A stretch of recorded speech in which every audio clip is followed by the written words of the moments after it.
Hello all, welcome once again to the Kindred UMC pre-recorded live show, coming to you not live but pre-recorded, hopefully not for long.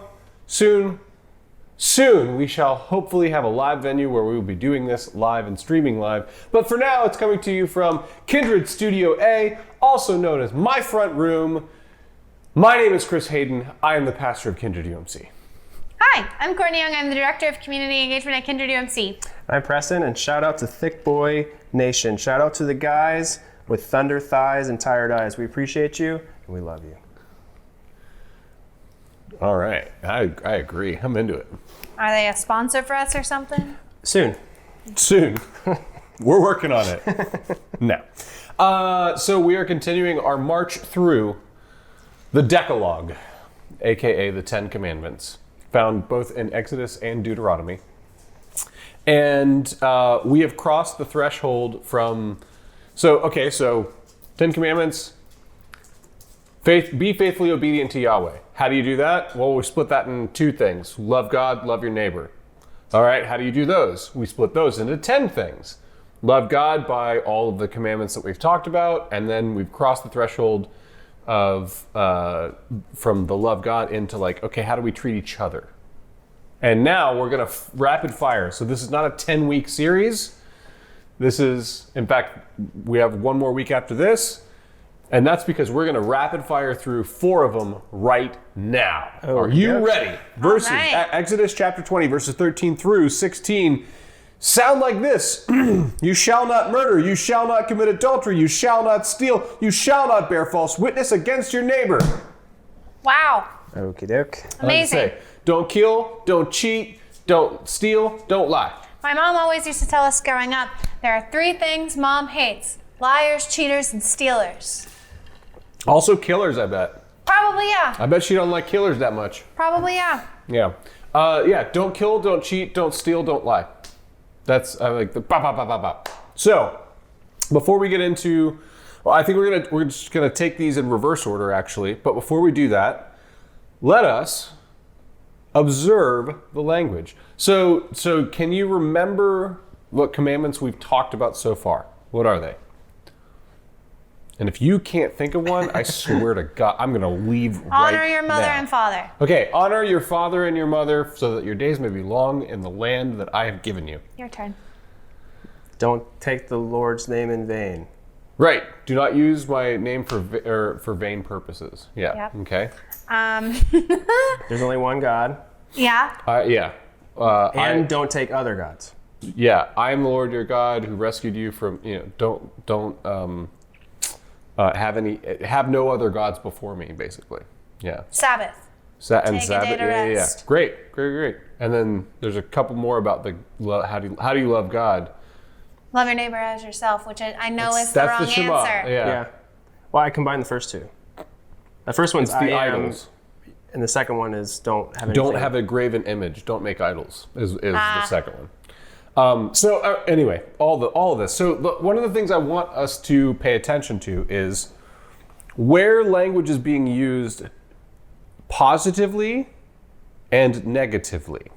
What I mean by that is, so you were a youth director and we were trained by the same youth director. Yes. Let's see if you can remember Oh boy.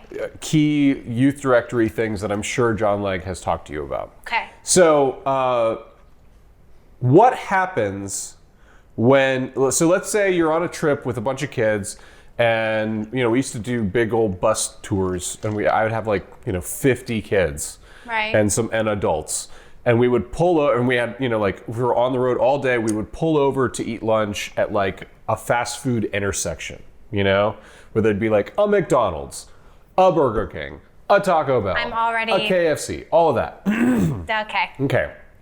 And so what happens when you start to say to kids, okay, don't go over there, don't go over there, don't go over there. They want to go over there immediately. Yeah. Immediately, no. Do not tell kids where they should not go. So what do you say when you do that? It's always best to give options. So if there's a KFC, a McDonald's, a whatever, pick 2.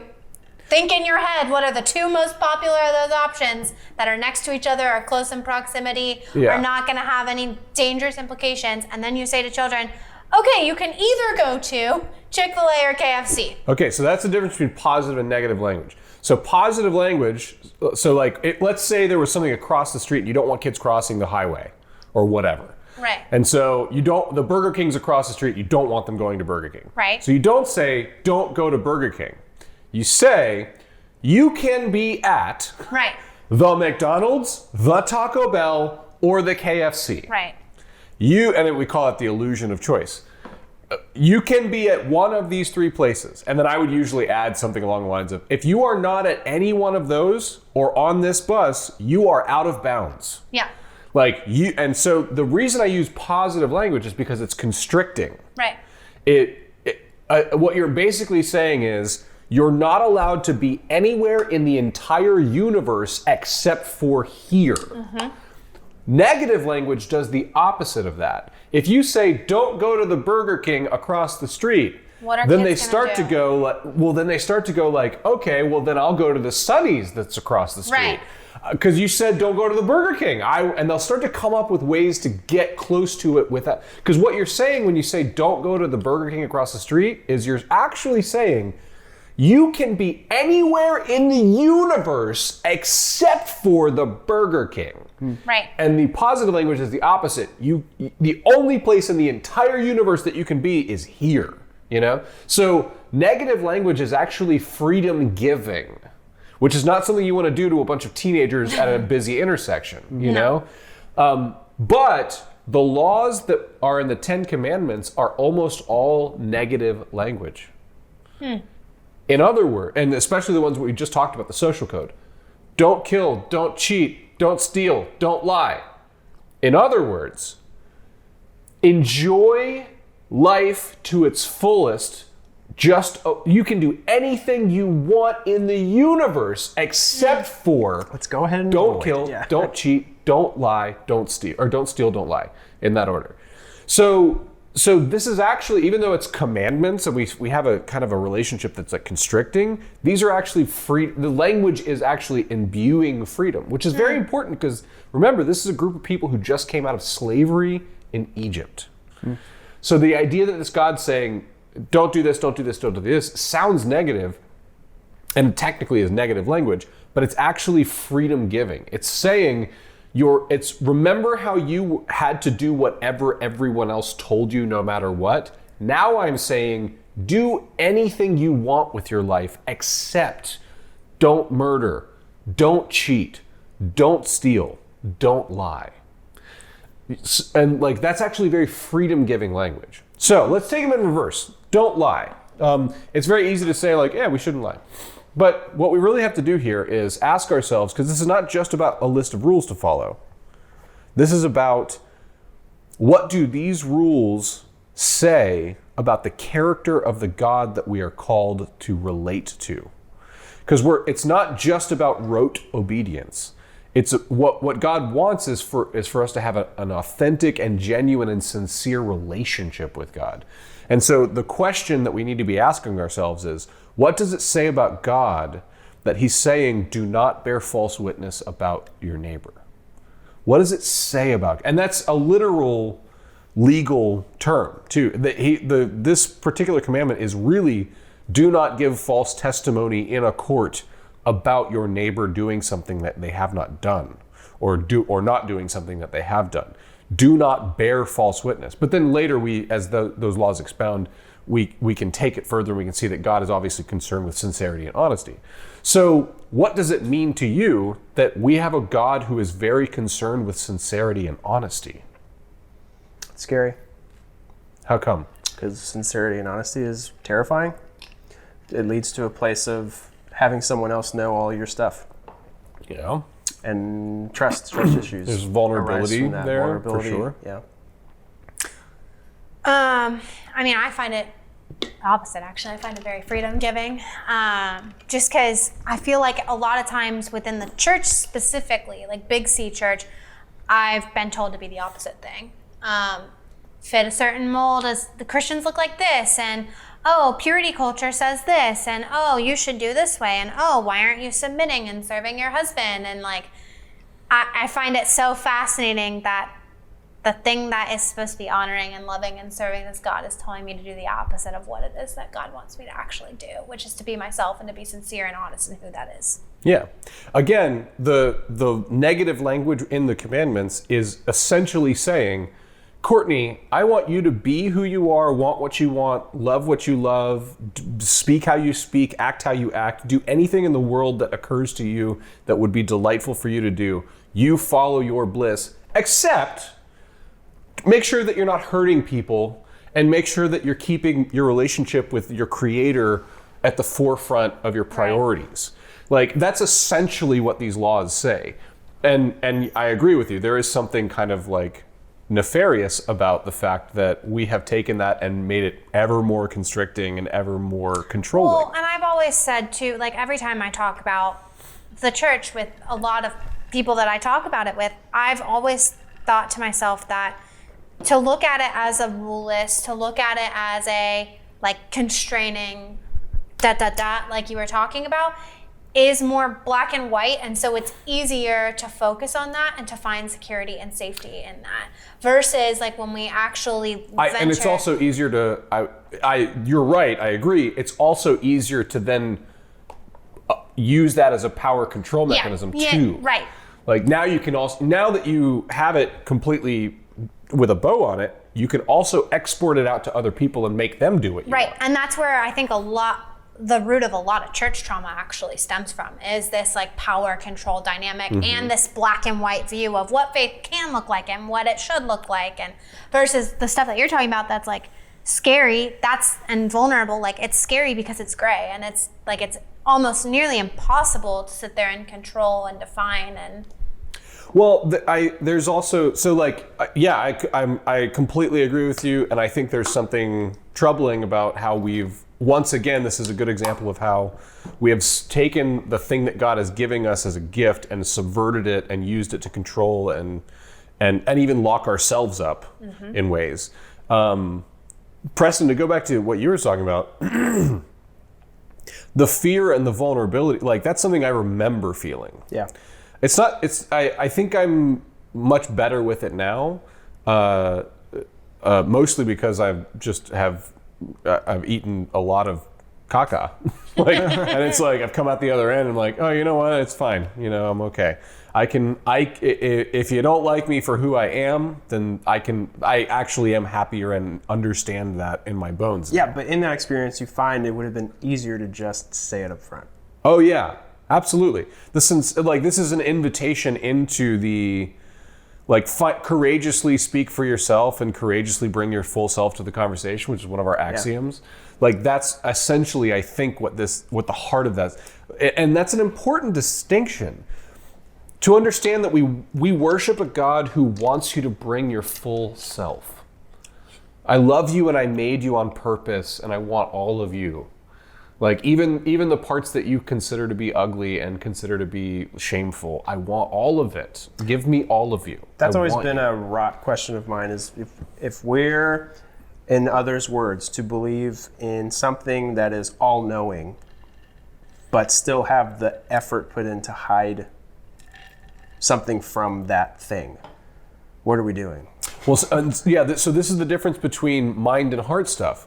So like one of the things I like to say about Jesus all the time that people don't really it doesn't click with them a lot, but like Jesus was actually very brilliant. He was a very intelligent person. And I don't just mean like, oh, he's God, he knows everything. No. I mean like, look at the arguments that are listed out. Look at how he handles people. Look at how he speaks. He was actually very intelligent and a very good legal arguer. But we also worship a God who is a God of our hearts also. And so like, it's one thing to know that, and it's another thing to actually allow yourself to relate and like bring yourself into the relationship with it. Yeah. So God can, like, it's kind of like if you've ever been with a partner who knows something and you know they know something, but nobody's talking about it. And it's like, they know, like I know that the guy that we're gonna meet up with is a guy that you used to have sex with. And you know that I know that, and it's in the air, but nobody's saying anything. Yeah. And you can feel it, and it disrupts the relationship, and it has and like you could easily get maybe not easily, but after being married for a year, like you can easily get through that by just simply having the conversation, be like, hey man, I feel really uncomfortable I don't like being around I understand we kind of have to do this because we have it's a social situation, we have to work, but I just want you to know it makes me uncomfortable. Can we limit it as much as possible? And just having that conversation. Yeah, that, or if I come across this cross, just know I am feeling this way, so don't take it as me being an ass to you. Yeah. Please, just labeling it and bringing your full self to so the same is true with God.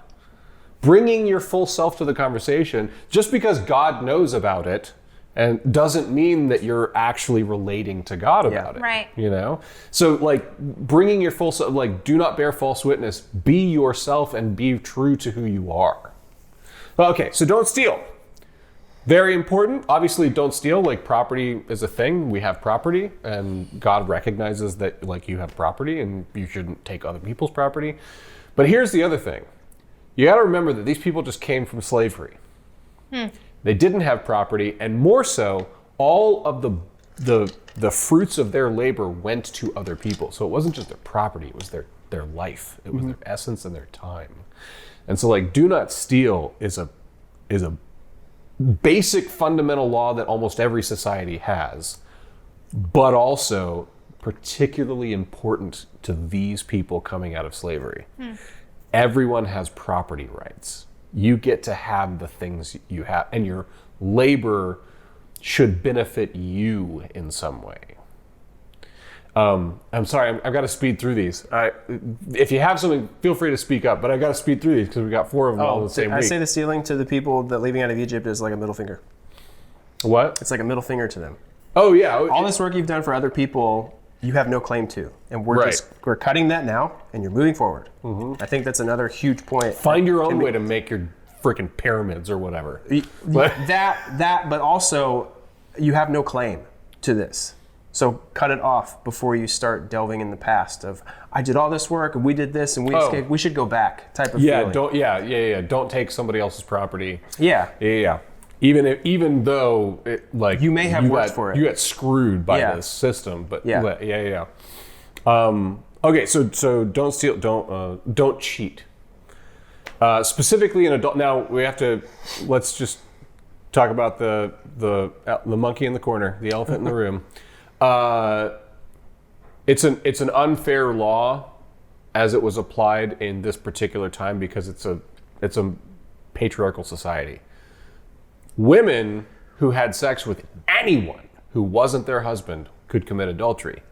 Men could only commit adultery by having sex with a married woman. So let's just acknowledge that. It's a historical fact that's unfortunate. It's not fair. The laws, as they progress throughout the rest of the Bible, become more egalitarian. So you can see the progress. It is God's intention to move towards actual equality, but this is not a perfect law, or at least in the way it's practiced. So do not commit adultery. But again, what can we if we go deeper? What is this saying about our God? That our God in the top 10 is concerned about, I'll tip my hand a little bit, concerned about the commitments we make to each other. I was going to say betrayal. Yeah, betrayal was the first word that came to me too. Not to look at it so deeply into a marriage perspective, because I'd like to explore other ways like friendship or a work relationship or something. Don't betray something you've established so much to do that, I don't know, it's easy to spin it the other way and make it work for you rather than, but there's 2 parties here. Have the 2 parties work together. There's no discussion. I immediately thought of our disciple groups and how we talk about we are all committed to this covenant. We have all entered into this together. If you break the covenant, that doesn't just hurt you, that hurts every other person in the room. Your voice is important in this group, right, and your input matters to the other people who are committing to this process. Right. And so you're not just hurting yourself when you back out of it, you're hurting other people who are going to be missing out from your participation. Yeah, or just teams, and specifically team sports, which is You're on the red team, we're on the blue team, and we're playing this sport until the time's up. So I think the way that we're spreading this out, like to team sports and to disciple groups, I think that's an important interpretive conclusion, because it says something about the way that humans are created and the way that we naturally exist in community with each other.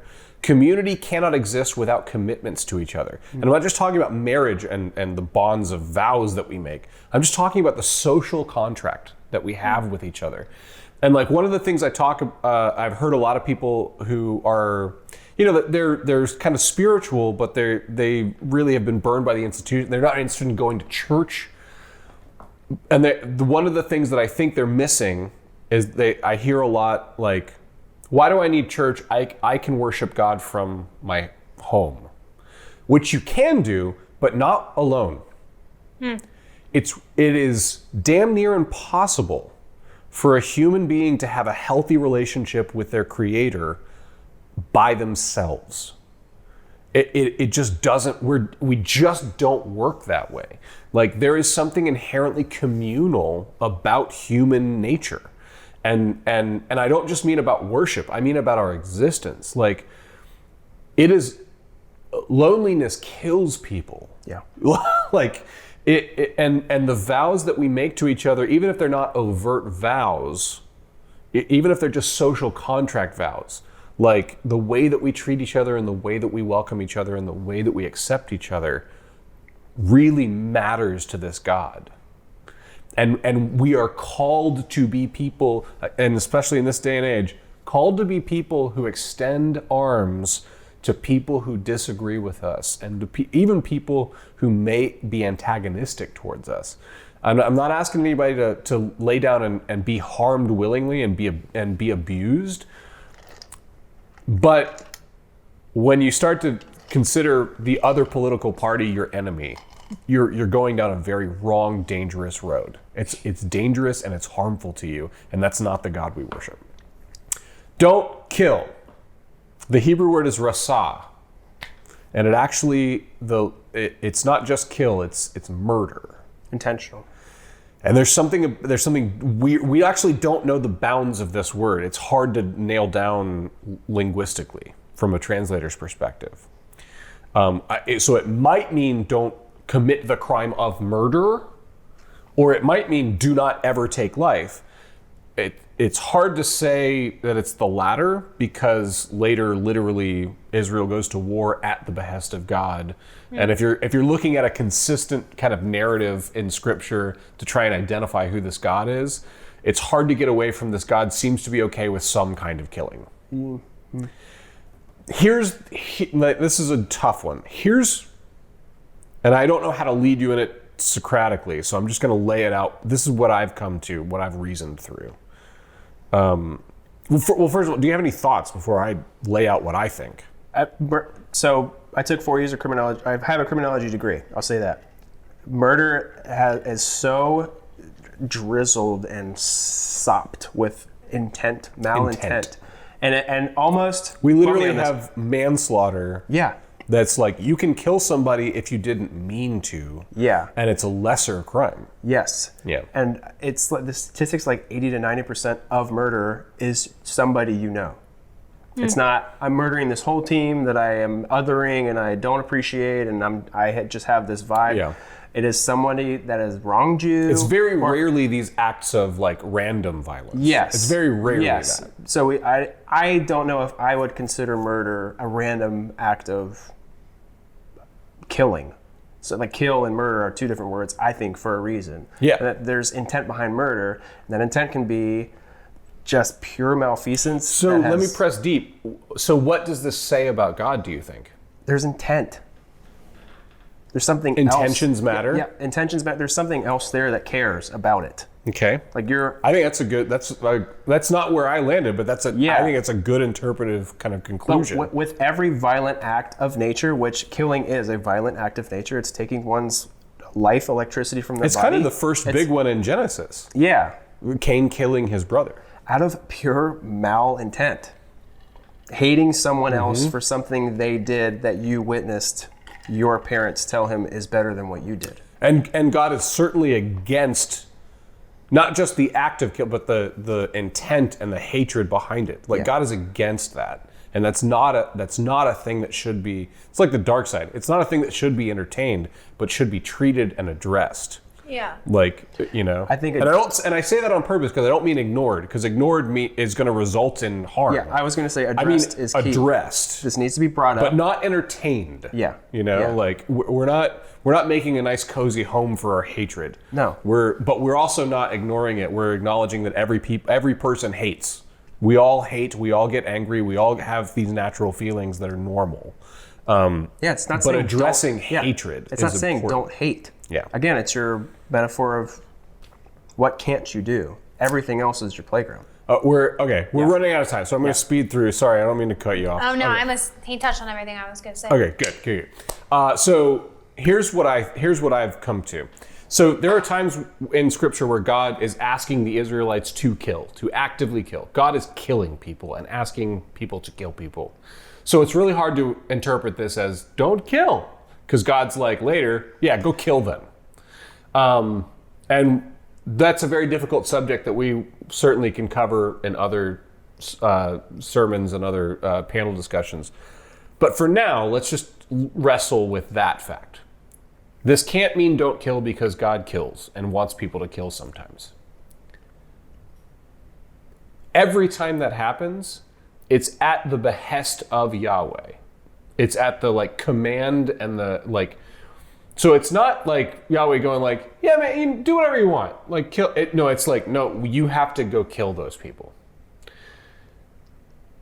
As troubling as that is, I think my natural conclusion is, I think what this is about is that life belongs to God, which is a very different way of looking at it, especially in the West, and we're very big on freedom, and I'm a patriot. I'm finding myself as I grow older more and more very patriotic about the U.S. and the unique way that we have and express freedom here. I think it matters a lot. And yet, my calling is to acknowledge and to humbly kind of bow a knee at the idea that my life is on loan, in essence. There's going to come a time when my life runs out and I'm going to be in the hands of something much bigger than me that my life is not my own. And my life wasn't given to me. I mean, my life wasn't earned, it was given to me. I am here and existing and talking and thinking and breathing and enjoying and, having sex and drinking and partying and dancing and playing music and all the things I just love about life. All of those belong to God, and God is giving them to me. And that's a very different perspective than my life is mine. And it is, especially from a legal standpoint, it is. But from a spiritual, how do I relate to existence standpoint, life belongs to God. And taking a life from someone else is essentially thwarting that kind of relationship. And it's not just about, I'm not worried about anybody out there listening who's considering murdering someone. That's just not, I'm not worried about that. But you might be considering whether or not your life, how you use the time you're given.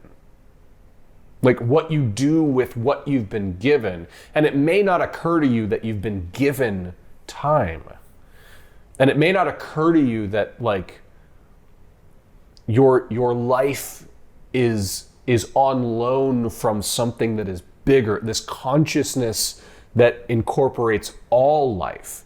And so there's two implications, I think, here. One is you do have some kind of responsibility to be who you are with the time you've been given, because it's not your time.